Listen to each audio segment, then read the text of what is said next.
Again, Ukraine. How do we make sure that Ukraine stays as strong as possible? The peace talks are ongoing. That's good, but at the same time we have to make sure that whilst they take place, and we are not sure when they will end, that Ukraine is in the strongest possible position to keep the fight going, to fight back against the Russians, but also in the strongest possible position when peace talks really get to a point where they sit at the table. I'm not going to react to everything Putin is saying. We have seen him in military clothes, dressed like a soldier at the front, but not at the front. It was quite far from the front the day before yesterday. So no, I'm not going to react to everything. And when you look at the overall numbers, as I said yesterday, we are now at 4 billion. So that means we are really on track for the 1 billion a month, August, September, October, November. And I'm cautiously optimistic that we will reach the 5 billion for the full year. And then for next year, we need for the full year, again, a lot of money, at least 1 billion, maybe even a little bit more than 1 billion a month. It might be around 50, maybe a little bit more for the whole year when it comes to this crucial US gear. So this is offensive and defensive, including interceptors for the air defense systems. Crucial to keep Ukrainian civilians and civilian infrastructure safe. So it is really good that this flow is there, that Europeans are stepping up, and Canada, by the way, also doing a lot here. So really, really glad that this is working. Sure. No, I mean, I commented before that, of course, when corruption takes place, that it is important, and these corruption cases emerge, that the Ukrainians deal with it. And they are dealing with it. I think the Ukrainian president is taking all the necessary steps to root out corruption. Again, the process is taking place. We had successful meetings in Geneva and in Miami between the American and Ukrainian teams. Last night there was the meeting in Moscow. Again, I'm not going to comment on every step on the way. It's important that the peace process is there. Hopefully it will lead to results. And if it takes too long or it is not leading to results, the best way to put pressure on the Russians is by doing two things. One is making sure that the Russians understand that the weapon flow into Ukraine will keep on going. That's exactly what's happening today, thanks to the US, thanks to the Europeans. US sending its crucial gear to Ukraine, paid for by Canada and European allies, but also Europe and Canada doing a lot bilaterally. And secondly, making sure that the economic sanctions bite, that they are effective. That's also exactly what is happening. The US and Europe working in conjunction to have the maximum impact through sanctions on the Russian economy. What we see is that Putin has not changed any goals. He's pushing more aggressively on the battlefield. It's pretty obvious that he doesn't want to have any kind of peace, and that's why the way to put more restrictions to Ukraine is the wrong way.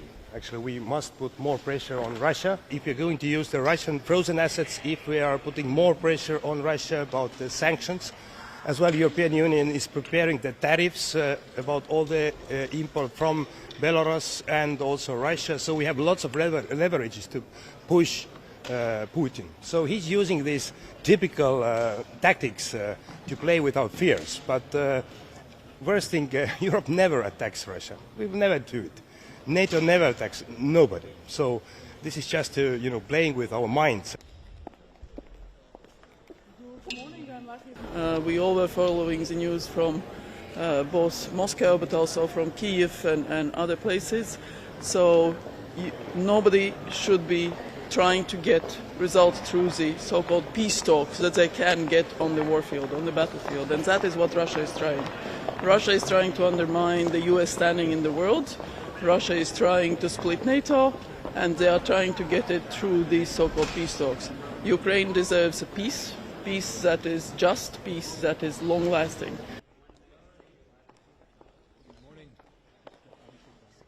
Norway today will announce an additional $500 million for Pearl programs, distributed in two packages, one together with Germany and Poland and one together with Germany and the Netherlands, because this is really a moment to ramp up support for Ukraine. They need to be able to negotiate from a position of strength. And it's also important that we already now remember that when this war eventually ends, Ukraine needs to be capable and able to defend itself against any return of hostilities. And this is a shared commitment.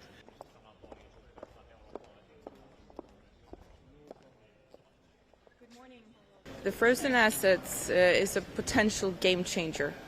And of course, we need to make sure that Belgium feels secure when releasing these assets, because it is a great part of their GDP. And of course, Sweden is willing to contribute to that.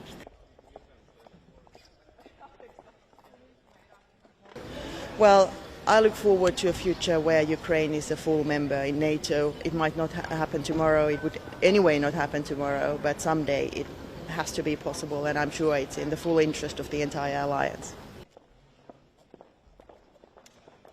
Seen two presidents are seeking peace, President Trump and President Zelensky. But so far all we have seen from President Putin is an attempt to escalate war.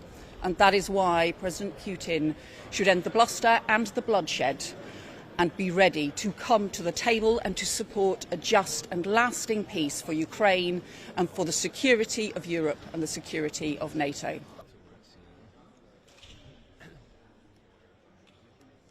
We've seen over the weekend the continuing strikes, the heavy strikes that have led to power being switched off for hundreds of thousands of people. And that is why today I'm announcing the UK's additional £10 million to support energy infrastructure repairs in Ukraine, because whilst President Putin is seeking to switch the lights off and plunge Ukraine into darkness, we will continue to work to switch the lights back on. He is projecting his readiness to get involved into the larger conflict with NATO, and these are two things. One thing, of course, we have to divide by 2 and then by 10 when we listen to him. Because, one reason that is, of course, propaganda and it's intimidation of us. On the other hand, we have to be also serious about the words. We heard his demands in 2021, what he wants from NATO, infrastructure to be moved out from the so-called new member states, and also Americans with all the assets out from Europe. Now he's saying that he is getting ready to war if we want this. For us, this is a message to get our readiness in place. So it's not only capabilities, but it's also readiness, if it is needed to do it even today.